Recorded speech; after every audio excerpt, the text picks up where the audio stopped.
Get ready with me while I do the mid-year freak-out book tag. I don't do this roller every day, just when I'm feeling fancy. And I'm feeling very fancy for my first attempt at a YouTube video. What looks like a book has just arrived. Go over to my TikTok to see me unbox this. Okay, I'm back. I guess I actually need to look up what the questions are. So for my base, I'm using the Charlotte Tilbury Flawless Foundation. And the first question in the tag is, what's the best book you've read so far this year? I just usually dot it around my whole face, but also I use some of the Charlotte Tilbury Flawless filter. My favourite book of the year has not really changed from the very beginning of the year. And it might be kind of biased because I feel like when you find a new favourite, then if you read an amazing book next, like it has to compare directly to that. And I think I've read about 95 books this year. Wow. My two favourites are East of Eden, because it just took me by such a surprise and made me so emotional, and I just loved that book. Also, Tress of the Emerald Sea. I have to have a Brandon Sanderson represented on here, and it was just such a sweet story, and it kicked off the year of Brandon Sanderson's secret projects perfectly. So the next question is, what's the best sequel that you've read this year? Bronzer, I'm doing Elf Putty Bronzer. It's great because I'm so pale. This is like grey toned, so I just use it to contour. So there's a couple of books that I want to talk about for this question. Number one also being a Brandon Sanderson, because I read the Bands of Mourning in March. Love the original Mistborn, but it's taken me a while to get into the next trilogy for Mistborn. But this one finally just had everything that I could have wanted. I think it's number 6, so it's the third one in the second trilogy. So I mean, I can't really go into the plot much here because it's number 6, and I feel like it did have a bit of a kind of clunky start, this trilogy. But now I'm just fully on board. And the next one I also want to mention for best sequel is the Giant Days comic books. They are just so fun. They're about this group of girls who are going to university. I just absolutely love each of the 3 friends, and their interactions are so funny. I love the storylines. It's like very absurd, but also like really weirdly relatable as well. So I'm just using this on my brows. It's the NYX Thick It Stick It kind of brow gel thing.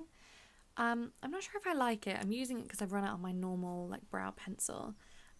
It's got like these, I mean, you're not gonna be able to see it, but like these microfibers, and it kind of looks okay if you're very careful, but you have to be really careful. If you like a bit more definition, then I wouldn't bother. The next question is, what's a new release that you haven't read yet but really want to? For eyes, I'm using the Moon Dust by Urban Decay, which is in the colour Space Cowboy. And I also do a bit of brown eyeliner with the Charlotte Tilbury Sophisticate palette. So in terms of new releases that I want to get to, I feel like there's always so many.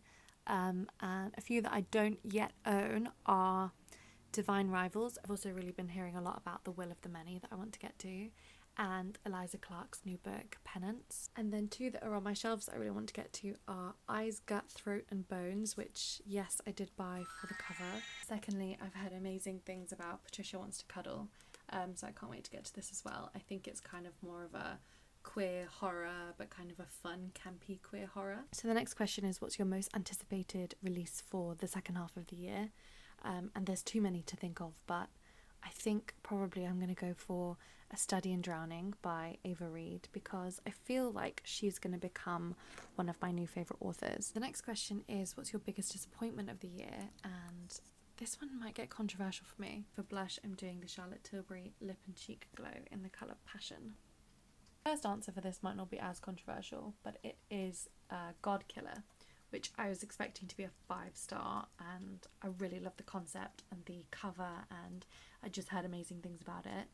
And it was like more of a 3-star, 2.5-star for me. And I think what let it down for me was the kind of execution. So the concept was really strong, and there were so many parts of it that I liked, but it meant that the parts that fell down a bit just stood out even more. And the second one that's a big disappointment that I'm even actually scared to talk about, and I'm probably gonna have to do a whole video on TikTok explaining my reasons, was Shuggy Bane. I've just finished this in the last couple of days, and I have not heard anything other than 5 stars for this book. I was just expecting this work of art, and so many things just didn't end up working for me. I haven't seen anyone else talking about the reasons why I didn't like it. The next question is, what's the biggest surprise that you had this year? And this one was, without a doubt, the book series of The Mead Mishaps, which starts off with That Time I Got Drunk and Saved a Demon. These books were just so much fun, and it's exactly what I was hoping they would be, but I got so much more enjoyment out of it than I even expected. They're fantasy romance books, and the first one, she kind of gets pulled along on this adventure unexpectedly, and then the next 2 books follow another couple like who are friends. It's all kind of connected. Also, I'm using the L'Oreal Telescopic Mascara. So even though I expected and really wanted a fun fantasy romance, I just didn't expect these books to be the ones that really scratch that itch, because I've tried a few other ones this year. I've tried the Carissa Broadbent books and I really liked a lot of them, but none of them really got that addictive kind of pace that I really wanted. I forgot to add a bit of brown eyeliner, so I'm doing that now. This is just a random brown eyeliner. But the next question is, who is your new favourite author, either new to you or a debut author? So for me, this one has to go to Caleb Zuma Nelson. I read Open Water earlier this year and just loved it. I read it when I was on holiday and it's beautiful. And then more recently, I read his new book, Small Worlds, and I potentially loved it even more.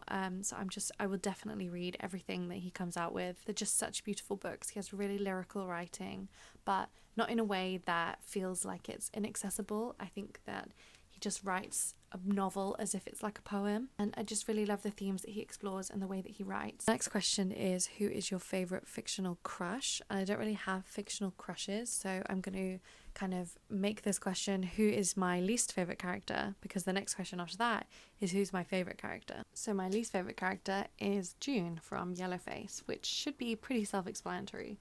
She's just a terrible person, but oh my god, is she entertaining to read from. I've never wanted someone to fail so badly in my life.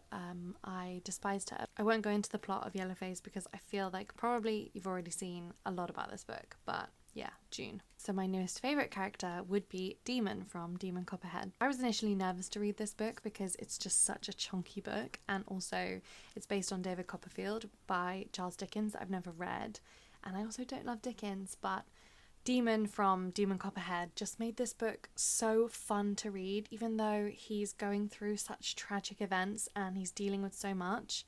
He has this really dry wit and humour that you just feel carries you through the story. I just wanted everything to work out for him so badly. So the next question is, what's a book that made you cry this year? And I think I have 3 books that made me cry. I'm just doing some concealer, the Kosas concealer. I don't know how you pronounce that. So the first book that made me cry was East of Eden. I was sobbing at the end of this. It was beautiful. And the second one I've also already mentioned, which was Demon Copperhead. I also cried for this. Not as much, but it was still very beautiful. And then finally, I also cried at Pod, which, yes, it is about dolphins, but it did make me cry. It is one of the most emotional stories that I've read this year. Not for the faint of heart. It's pretty brutal and it doesn't pull its punches with what it's talking about, because it is about dolphins and other sea creatures, and it's a brutal world out there. So don't go into it thinking, oh, it's just a cute story about dolphins and it's going to be fun, because it's not. It's absolutely brutal, but it is really, really amazing. It's all about community and it's a coming of age story, and there's also lots of commentary on climate and what we're doing to the environment, and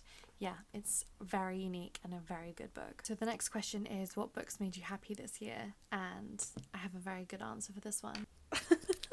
I recently found all 13 of the Series of Unfortunate Events books in a charity shop for like £1.50 each, and they've made me very happy. So I'm planning on a full reread of this series this year. I've already read the first one, and it makes me feel so nostalgic for my childhood, because these are some of the books that got me into reading in the first place. So definitely a Series of Unfortunate Events. I'm just putting on the same colour as my cheeks for my lips. So I feel very lucky that the most beautiful book that I received this year I was gifted, and it is The Marriage Portrait by Maggie O'Farrell, which is just stunning inside and out. And I don't even mean the contents of the book, because I mean, look at these end papers, and the naked hardcover is just absolutely beautiful. So I've just put some clothes on and some earrings in. Wow. But the last question is, what books do you want to read by the end of the year? I'm going to put on some powder, some Glossier like translucent powder. I have so many answers for this. I think one of the things I really want to get to is I want to get back into reading The Wheel of Time and at least read a couple of those books before the end of the year. I really want to finish the Robin Hobb, the first series in the Farseer trilogy, of which I've read the first 2 and I had to reread those, and now I want to carry on with the third one before I forget again and have to reread again. I also want to finish off the Percy Jackson series that I never finished, and read a few other books that are just, I need to finish series basically. So I'm just finishing off with a tiny bit of highlight from the Charlotte Tilbury Film Star Bronze and Glow, I think is the final look. Thank you so much for watching. I don't know if this video will ever see the light of day, but I felt really left out and I thought what a good way to start trying to make YouTube videos. So I hope you enjoyed and I'll talk to you again soon. Bye.